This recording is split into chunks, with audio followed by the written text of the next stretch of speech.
A lot of fighters are giving you a lot of flowers now, a lot of respect. A lot of them still talk absolute shit though. Now then, mate, how are we? I'm great, lad. Great. Cannot wait for this. It all happens next Saturday night. That's what the journey's all been about. At this point now, 2 weeks out, is it excitement? Are you struggling to like kind of relax yourself, calm down, sleepless nights, that kind of stuff? Nah, I'm very relaxed to be honest. Camps went perfect. I just can't wait to put on a show for everyone. I was thinking on the way down to the interview today when we first met, and it was probably about 15 years ago, something mental like that. But I remember I worked for the local paper when we first met, and you were fighting on Cage Warriors. It was just before you won your first Cage Warriors title. And I remember writing an article saying that I'd just been to your event, been to an event with you on, and I'd seen something I'd never seen before in 20 years covering fight sport, and that was 8, 9-year-old kids in the audience, not one or two, hundreds, with their mums and dads, with homemade Paddy the Baddy t-shirts. Remember they used to make their own t-shirts and write your name on and all that. And I remember writing at the time saying, something's happening here. This is like, something incredible is happening in Liverpool with this fighter and this fan base. And when I was driving here today, I thought, them kids are now 19 and 20. Those same kids who made t-shirts at home for you, some of them will be flying to Vegas next week to see you realise this dream. Like, when you think about that journey, how incredible is that? It's unbelievable, lad, but it doesn't surprise me or shock me because it's something I always said was going to happen. I've always said I was going to be a UFC champion. Over the last 10 years, how have you managed to stay true to that mantra to yourself? I went through stages where I didn't stay true to it, to be honest, and got a bit ahead of myself and thought I was the boy, but obviously, losses bring you back down to earth, stuff in your personal life brings you back down to earth, and that's what I needed at the time. You know what I mean? I truly believe now I wouldn't be in this position if I didn't like lose fights and other things happen. And without it, it wouldn't be a lad. It wouldn't have made me the person I am. So everything happens for a reason, and I just can't wait to fight now. Next week's all about tapering down. Week later's all about the weight cut. So all the hard work's done. I've put everything into fruition. Today, when my fight run through, my pads is the sharpest that I've felt all camp. So I'm peaking at the right time. So you're peaking at the right time. 31 now. Is this the peak? Is this Paddy? No, I still don't think I've peak? peaked, no. Because I didn't mature and become a man until I was about 25, 26. Still had the body of a child. So I don't think I'm gonna hit my peak for another 2 years or something like that. On that journey, this 10-year journey to get to this point, how does it feel? Because I'm from the outside looking in, you set this goal when you were a kid, when you first walk into Next Gen, all these hours, all these months, all these years of training. Next Saturday is the night. Next Saturday, that entire lifetime of work comes together on one night. Is there a sense about it of like wanting to put it off? Because the journey ends then? No, it doesn't. The journey's only just getting started then. Because you've got to be a champion, you've got to defend your title. You know what I mean? So the journey's only just getting started then. It's going to be sick because it's going to be nearly 16 years to the day when I first started training. Started training on the 20th of January 2010. So it's going to be nearly 16 years to the day when I first walked into Next Gen and done my first session. What have you learned in those 16 years when you think back to the kid that walked into Next Gen 16 years ago? With all these dreams and ambitions, maybe. That kid didn't have a clue. How old are you, Paddy? 16. And where do you hail from? Next Gen. Next Gen's your team. Where do you live? Liverpool? He didn't have a kid clue. does. Yeah, it's mad because you think you know it all when you're younger and you haven't got a jar of clue what you're on about. The dream and the kid stayed alive. The belief was always there, and I always said this was going to happen, and it is. I'd say you've been blessed in your career with an incredible fan base that has stuck with you, but also because you're a big personality, you draw a lot of attention. The cheers are matched by the jeers as well. You've had more than your fair share of critics. Which is the biggest motivator? The ones that cheer or the ones that jeer? I'd say they're both very, very motivating. Probably the ones that cheer more just because they're there for you. They're the ones that I've knew from the whole way that I was going to get here. But I do love proving doubters wrong. I love it. It gives me a warm, fuzzy feeling inside. And you've done that 7 times now in the UFC. You've been doubted in every fight. I'll continue to do it, lad. Know what I mean? I'll continue to do it. The same people would say, oh, he's going to get knocked out, is when I win, it's like, oh, his opponent was shit. Know what I mean? Like, they just move the goalpost, but I'm used to it. It'll keep happening, and I'll keep winning. The fans are like that. But fighters nowadays, there's been a shift over the last 18 months or so, where a lot of fighters are giving you a lot of flowers now, a lot of respect. Because fighters know. A lot of them still talk absolute shit though. You gotta delete him from the rankings even. He's not even deserved to be in top 10. But with Paddy, I'm really gonna enjoy kicking his ass. And I'm not asked. It doesn't matter. It doesn't matter what anyone else has got to say. It only matters what happens when I get in the cage. And when I get in the cage, I'm gonna finish Justin Gaethje and become interim world champion. And that's all that matters. Let's talk about Gaethje. Are you sick of watching tape now? Are you a big tape watcher? The lads obviously watch more tape than me. Ellis, Paul, Adam, Chris, they all watch a lot of tape. We've got a breakdown of him there. I'll be honest, it's mad when I've watched the breakdown. I knew he was a brawler and that, but it's crazy how much he gets hit. Yeah. Like, I know he takes 1 to give 1, but he takes 4 to give 2. You know what I mean? Like, and I'm not going to be there for him to hit. So everyone laughed at me, but I can genuinely see me knocking him out. Never mind submitting him. I can see me putting him unconscious on the feet. I'm going to be too fast for him. I had too many different things coming up with too many different angles. Like, he is getting older now. He's what, 37? And he's got a 5 careers worth of damage compared to me. You know what I mean? So I just don't see where he can beat me unless he lands that big one blow, but we all know I'm not getting knocked out. So I just don't see where he can beat me. But at the same time, I think it's cheeky how much people are disrespecting him, because he beat Fiziev last year and everyone goes on like Fiziev had beat me. But now he's old and he's finished because he's fighting me. It's just the same with every fighter I've ever fought. Yeah. Does the fact that there is no morning after for Justin Gaethje, the fighter, he won't get another shot at the title after this. This is his last shot. He's had multiple shots in the past. He's been successful. He's been interim champion before. He's been a BMF champion. But it's all or nothing for him. Whereas your career will move on, regardless of the results. Your career will move on. Does that make Justin even more dangerous? Yeah, of course it does. So I'm training for the best version that we've ever seen of Justin Gaethje.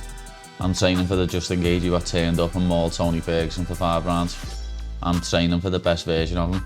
I know that it needs to be the best version of him if he's even got a chance of beating me. Yeah. So I know he's going to turn up like that. This is like his last hurrah. And I want the best version of Gaethje. I don't want one turning up what's half-assed and thinking about retirement. I want the best version of Justin Gaethje and to show everyone just how good I am. Does part of that make you want to go? I know no fighter wants to go deep into the fight, but just to silence those doubters, to go round for round with them. Well, yeah, I've seen a lot of people saying online it'll favour Gaethje if it goes later into the fight, when I thought he was old. Like, doesn't Make your really, mind up. Yeah, make your mind up, you know what I mean? So, but no, I want to finish him fast. I want to get him done faster than anyone else has. I want to try and finish him quicker than Charles did, lad, which was a round. Yeah. But we'll just have to see what happens, because I'm not going to go in, I'm not going to rush nothing, I'm not going to expose myself just to try and finish him. But when the opportunity arises, he's getting finished. He's not lasting past 3, just like I said with Chandler, and just like it happened. Before we talk about the title, I want to talk about your relationship with Applied Nutrition, because obviously you've been working with them for an awful long time now. What is it, 4 years? Yeah, since I've really one of my first sponsors after the sign with the UFC, to be honest. Probably like the start of 2022, something like that. So it'll be 4 years when we fight. And that your success has mirrored their success in the nutrition world. 2 Liverpool brands. You've got your own line as well, which is sold in the US, which is absolutely gigantic for them and for you. How does that make you feel that you and another brand from your home city have kind of rose to take over together? It's even better that they're from my own city, because, as you know, we back our own. We support our own, and the fact that I've got Applied Nutrition, which is a sponsor, a local company, it just epitomises everything, really. It just ticks every box, I guess. Exactly. Your preparation. Everything. Like, I've got my protein, I've got my AB cans, my stuff like that. I've got all my supplements, my multivitamins, my fish oils, my electrolytes and all that. Like, everything. My creatine. I don't need anyone else for nothing. everything that I have is off Applied Nutrition, and I don't have to worry about none of the stupid drug testing things, because every single bit of kit that I get off them, every single supplement, every single protein is all tested. It's all informed sport, so you know that not a single thing is going to come up on a drug test because it's all tested. Bringing back to Liverpool then, you are a hero of this city, a role model of this city. What will it feel like driving back from the airport, coming off that 62, first thing you bump into is your home area, heighting the city in front of you, the belt over your shoulder. Right? Can you imagine what that feeling's going to feel like, just coming home with that belt? No one's ever done it. No, a couple of times, but no one's ever done it. I've got goosebumps now. Like, it's going to be heavy though, and I can't wait, because that's going to be happening in like 2.5 weeks. I'm going to be coming home with that belt, and as I say, half a lifetime, because I'm 31 now, and I started training when I was 15. So half a lifetime is hard work. It's all going to culminate in carrying that belt around Liverpool. And I can't wait for it. I cannot wait. I want to see pictures of you walking down Bold Street, walking down Church Street, proper showing that belt off. In all seriousness though, Liverpool got a Champions League game. No, I've seen that. Liverpool got a Champions League game on the Wednesday against Carabag. Yeah. And obviously it's tickets are probably easy to get at the moment, but they won't be once that belt. TNT, innit? Of course. So you never know. Hopefully they invite me to go on the pitch with the belt, lad. That'd be a spectacular feeling. Get out of it, mate. That'd be the highlight of the night, let's be honest with you. That'd be unbelievable, lad. That'd be next level, getting to touch the grass at Anfield. Last time we were together in Doha, before I got wheeled away in an ambulance, you told me, you said, I'm going to fight Topuria next. Obviously, it's well documented, Topuria's taken a break away from the sport. And incredibly honourable from you, where you said, I'm not getting involved, let him sort his thing out. But from the outside looking in, I was like, well how long's that going to take? Shouldn't he have relinquished his belt? That's what I'm thinking, how long's it going to take? If he's not back by June, July, that's nearly a year. That is a year out the cage. He needs to vacate. A year without a defence, you know what I mean? He's not John Jones, he's not going to get away with it like John Jones did. He basically needs to vacate or get stripped, because you can't have him sitting out for more than a year. Yeah, and this rivalry you've got with him dates back to COVID days, the old hand sanitizer bouncing off his head, all that stuff. When I saw him last time, he got a hand sanitizer bottle bounced off his foot. Sit back down, you little pussy. Puta! Fucking pussy. This rivalry is deep set. Is there a part of you where you're like, he was the one who wanted to take the belt off, he's the guy? No, that is it. That's the only thing that's annoyed me. He was the one that I wanted to beat for the belt. I wanted to take the belt off him, but I still can. If he's back by then, I can do it, or as soon as he says he's coming back, he can be my first defence, lad. I want to beat Ilia Topuria, lad. Everyone thinks he's unbelievable, and I just think it's going to be so funny when I beat him. All the excuses after it. It'll be like at the minute now, Topuria is one of the best fighters ever. Yeah. But when I beat him, it'll be, oh, he was too small for lightweight. Oh, all the people he beat before Paddy were past the best. You know, all the excuses will come out like they always do after I beat someone. But a lot of people say he's the pound for pound #1. That's what I'm saying. But once I beat him, no one would say that. Everyone would be like, oh, he was always overrated. He was never big enough. Yeah, exactly. We're here now, it's literally days away. And I appreciate your time, because I know this is probably the toughest part of fight camp, sparring at a high level. As you say, you're cutting next week. How do you decompartmentalise the magnitude of what's about to happen? Your career goal is there, can touch it. Because as a fan and as a media member, I think about it and I get excited about, oh, I'm flying out next week. Can't wait, this day's down, I'm going to the presser, then we got the weigh-ins. Like, I'm getting excited. I'm losing sleep because I'm excited about what's to come. I don't understand how your brain works, where you're able to go, good job, innit? Is that because the work's been done? Is that because the camp's been so well? Is that because of you are peaking at the right time? Yeah, there's nothing to worry about. All that helps towards it. Like when I lie down and close my eyes, I just go over so many different scenarios of finishing them. Like I have so many different weapons and so many different tools to finish them. Which is your favourite one? Lad, I've got so many, lad. I'm not even messing. Flying scissor knee, egg kick, spinning back elbow, mounted triangle, guillotine, rear naked choke, ground and pound to the point where he's just unconscious, dropping him with punches, finish. Lad, I've just got so many different scenarios. That's the thing with this fight. I've I've got so many different ways to finish him, and all he's got is a overhand right. It's just like fighting Chandler again. That's the way I'm looking at this. It's just like fighting Chandler again.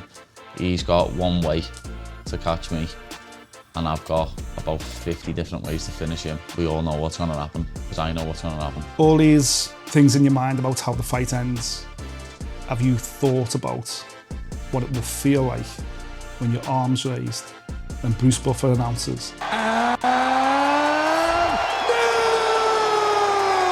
Yeah, it's going to be unbelievable. It's going to be a surreal You do a feeling. Tom Aspinall, do you think? Burst into tears and... I know I won't. He loves a I've always tear, said this. Tom. He loves a tear, but... I've always said this, I know I won't. I won't burst into tears. I know for a fact I won't. Because the work hasn't finished, you know what I mean? I've still got people to beat. I've still got people to prove wrong and to prove right. Once I win this, it's just the start of the next journey of defending the belt and being the best in the world. Defending this belt a few times and then going up and winning the other belt. That's crazy now when I sit with you, because as I say, 15 years ago, you were this little skinny teenager, you completely shaved head. Yeah. You definitely didn't need to shave at the time. Yeah, no, you know what I mean? just about shaved now, lad. No, man. Fucking hell. Whereas now, the athlete that sits in front of me now, that will stand on the scales next Friday, to me is, you know, a lean, mean fighting machine. But Strickland said it, in fact, on a video recently. Ideally, don't go with Billy Simon, dude, but I don't know if you counted one. How you're still doing lightweight with the size you've got, the frame you've got now, there is potential to move up different weight divisions. There is potential to move on. Do you dream about stuff like that? Do you even think about it? Yeah, I dream about it, obviously, because I've always said, I've always said that when you do this sport, if your dream isn't to be the best there is, the best there was, and the best there ever will be, then you're in the wrong game. Yeah. And that's always been my dream, to be talked about as one of the greats.